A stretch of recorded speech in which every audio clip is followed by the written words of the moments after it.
You ever just wake up and know today is not your day? Girl, what are you talking about? We literally just started. Nah, bestie. I got a bad feeling about this one.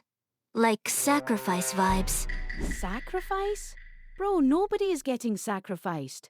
That's Delulu. You don't understand. They love doing this to us. It's like a whole thing. Doing what to us? Throwing us away for content. They call it brilliant, and we call it unemployment. Ah, yo, that's actually crazy. No cap, I'm low-key scared now. The Queen, the most powerful piece on the chessboard. She can move anywhere, capture anything, and dominate the game. So why would anyone willingly give her up? Today, we're going to look at two of the most stunning queen sacrifices in chess history and learn the principles behind when giving up your strongest piece is actually the best move on the board. Our first game takes us back to London, 1912. Edward Lasker, a German-American master known for brilliant tactical play, sits down for a casual game against Sir George Allen Thomas. A casual game, no tournament pressure, no stakes. And yet, what follows will become one of the most famous combinations in all of chess history. Lasker opens with the queen's pawn, and Thomas replies with the pawn to e6, keeping things flexible. Knight to f3, developing naturally. And here comes the Dutch defense. The pawn pushes to f5. It's a fighting choice that immediately stakes a claim on e4, but it comes at a cost. Those light squares around the black king are now permanently weakened. Lasker develops the other knight, playing for a quick push to e4. Knight to f6 controlling e4 and developing. The bishop pins the knight on f6. Notice how everything Lasker is doing points toward one goal, breaking through on e4. Bishop to e7, breaking the pin and preparing to castle. Lasker captures the knight, giving up the bishop pair to open the e-file. Bishop recaptures. And now e4, challenging the center. Black captures on e4. Knight recaptures, now centralized beautifully. Black prepares to fianchetto the bishop to b7. Knight leaps to e5, a positional error technically, moving a piece twice in the opening. But it has aggressive intent, eyeing the weak light squares. Thomas castles. The king tucks away to safety, or so he thinks. Bishop to d3. This is the key building block.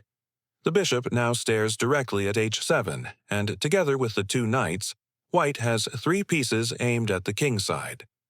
Remember what we said about light square weakness? It's about to matter. Bishop develops to b7. But Thomas misses a critical opportunity. He should have captured the knight on e5.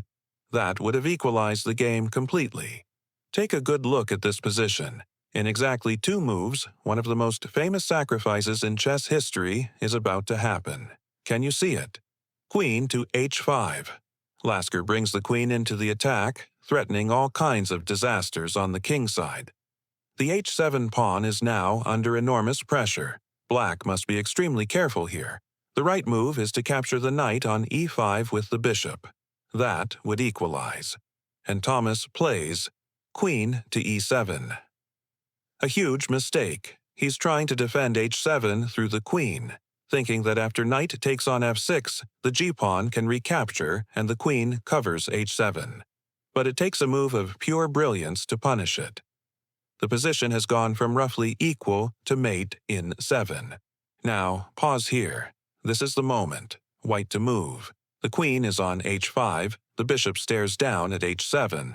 Both knights are aimed at the king side. What would you play? Most players would try knight takes f6 check. It's the obvious aggressive move. But there's something much, much better. Think about it for a moment. Queen takes h7 check. Lasker sacrifices his queen. He gives up the most powerful piece on the board. Why? Because after the king is forced to capture, a devastating double check follows with the knight and the bishop. And here's the key principle. A double check can only be answered by a king move. You can't block two checks at once. You can't capture two pieces in one turn. The king must run. And once the king starts running, there's no stopping. The king is forced to capture. Knight takes on f6, double check. The knight and the bishop on d3 both give check simultaneously. This is the whole point of the queen sacrifice. The king can only go to h6 or h8. If the king retreats to h8, it's an immediate two-knight checkmate with knight to g6, so the king must go forward. King to h6. The king steps forward, beginning an extraordinary journey. The other knight retreats to g4 with check, driving the king further up the board. King to g5, forced. The pawn on h2 steps forward with check. Even the pawns are joining the hunt. Every move is forced. King to f4, deep into white's territory. Pawn to g3, check. The king is driven forward yet again. King to f3. The black king is now on the third rank. Bishop to e2, check. And now the black king is forced into white's castle. This is chess comedy. The enemy king is being herded into your own home. King to g2. The black king now stands where the white king's rook was just a moment ago. Rook to h2, check, one final push.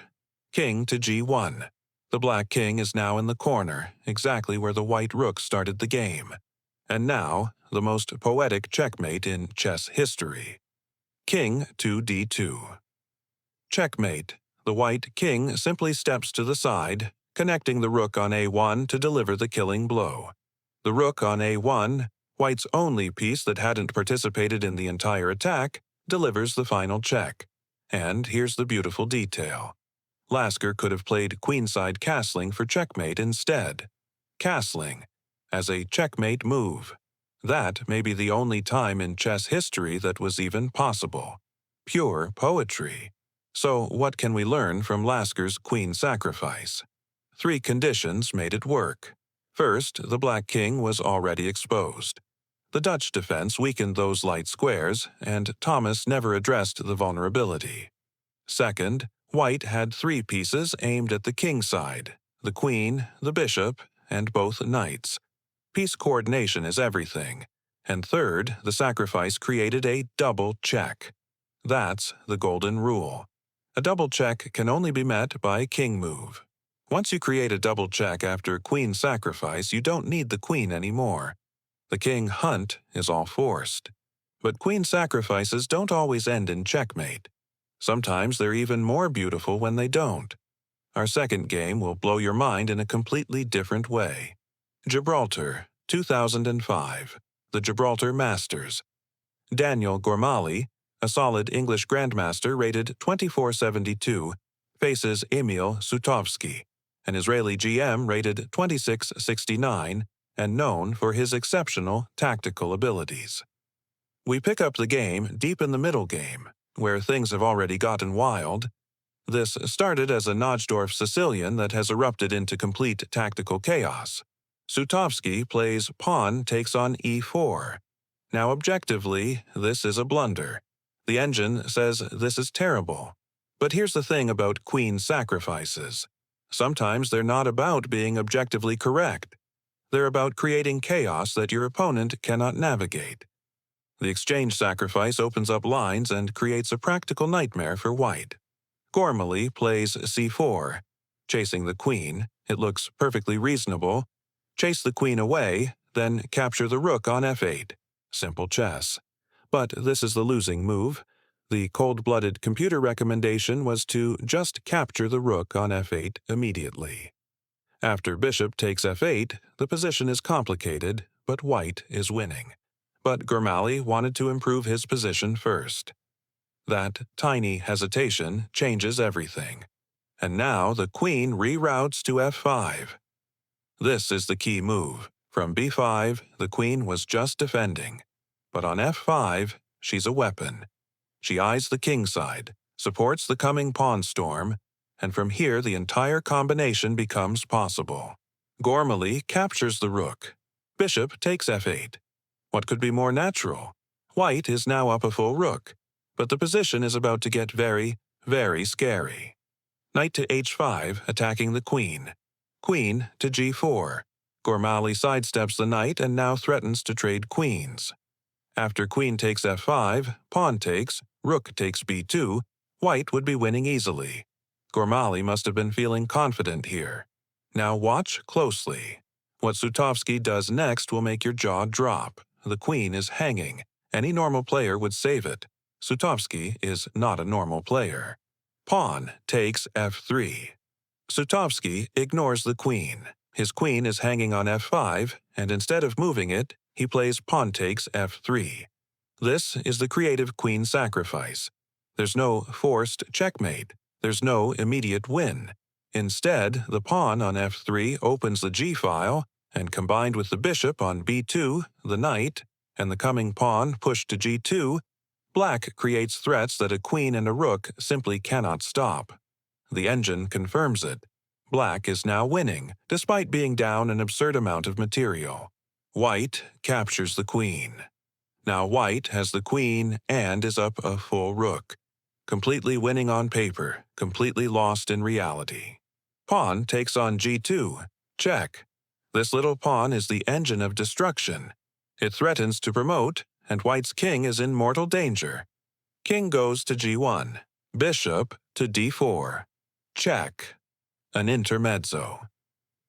Instead of trying to promote the g-pawn, Sutovsky improves his bishop with a check first. This is a key technique in sacrificial play. Before cashing in, use intermezzo moves to make your position even stronger.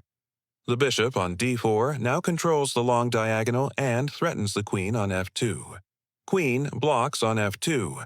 White is up a queen, a rook, and a bishop. This should be the easiest win in history. Black has a bishop, a knight, and a pawn on g2 against an entire army. And yet, knight to f4, and Gormali resigned, with a queen, a rook, and a bishop against a knight, a bishop, and a pawn. White resigned. Why? Because the knight on f4 is the final piece of the puzzle. It threatens a discovered check by moving the bishop. The pawn on g2 threatens to promote. The bishop controls the diagonal, and white's extra queen and rook are useless because there's no way to stop all the threats simultaneously. If the queen leaves f2, the bishop delivers check. If the rook moves, the pawn promotes. Everything works together in perfect geometric harmony. This is a creative queen sacrifice. No forced checkmate. Just pieces working together so beautifully that an entire army is powerless. So, what makes a queen sacrifice work when there's no forced checkmate? 3 different conditions than the first game. First, piece geometry. Sutovsky's bishop, knight, and pawn all work together from different angles. Each piece covers what the others can't. Second, multiple simultaneous threats. White's queen and rook are powerful, but they can only defend one thing at a time. When you have 3 independent threats, even a queen can't save you. And third, intermezzos. Sutovsky didn't rush. He played bishop d4 check before the final knight move. That little in-between move improved his position and made the final blow unstoppable. That's the lesson. A creative queen sacrifice doesn't need to see checkmate. It needs pieces that cooperate so well that the opponent's material advantage becomes meaningless. 2 games, 2 queen sacrifices, 2 completely different approaches. Lasker showed us the classical queen sacrifice, calculated, forcing, leading to an unstoppable mating attack. Every move was check. Every response was forced. The queen died so the king hunt could begin. Sutovsky showed us the creative queen sacrifice. No forced mate, no immediate win. Just pieces working together in such beautiful harmony that a queen and a rook became useless. So, the next time you see a chance to sacrifice your queen, ask yourself, are the conditions right? Is the king exposed? Do your pieces coordinate? Can you create a double check? Or can your remaining pieces create threats that nothing can stop? If the answer is yes, send it.